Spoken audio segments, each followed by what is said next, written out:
how you diagnose now, what are the confirmatory tests or how you diagnose when your patient comes to you as for your expert opinion? Yes, sir. And management also. Correct sir, जब भी आएगा patient, पहला हम लोग करेंगे ordinary blood test करेंगे, CBC. उसमें ही 90% of बीमारी का, ल्यूकेमिया का बीमारी पकड़ जाता है एक अच्छा पैथोलॉजिस्ट है तो। एब्सोल्युटली। उसके बाद में कौन सा तरीका का है और कैसा ये पेशेंट को ट्रीटमेंट को ऑप्टिमाइज करना है, ये सब के लिए हम फ्लो साइटोमेट्री बोल के एक स्पेशल टेस्ट है, जिसमें कैंसर का सेल एक एक सेल को लेके डिफरेंट डिफरेंट रंग डाल के वो कौन सा टाइप है, मतलब एंटीबॉडी के जैसा जैसे इसमें लगाएंगे करेंगे, कौन सा ल्यूकेमिया है, माइलॉइड ल्यूकेमिया है, लिम्फॉइड है, लिम्फॉइड में बहुत सारा है, माइलॉइड में बहुत सारा है, कौन सा ल्यूकेमिया है बोल के पकड़ के बताएंगे। उसके बाद वो ल्यूकेमिया बीमारी जो बीमारी पकड़ा है, for example you take acute lymphoblastic leukaemia, वो लॉन्ग टर्म क्योर होगा या क्योर नहीं होगा, और क्योर नहीं होगा तो और कैसा इलाज करना है, ये सब करने के लिए हम जेनेटिक टेस्ट करते हैं, पूरा जीनोम टेस्ट।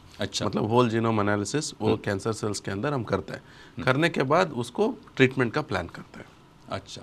सो नाउ और बहुत सारा लोगों को ये कैंसर को पकड़ के करने के और ये सब जेनेटिक टेस्ट ये सब करने के लिए हम बोन मैरो टेस्ट बोल के एक बोन मैरो टेस्ट करता है।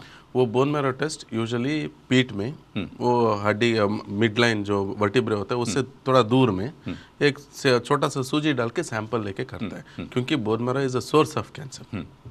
So it is something like FNAC, but little on a wider bore or needle. Little bit wider bore and then maybe little bit more deeper. Correct.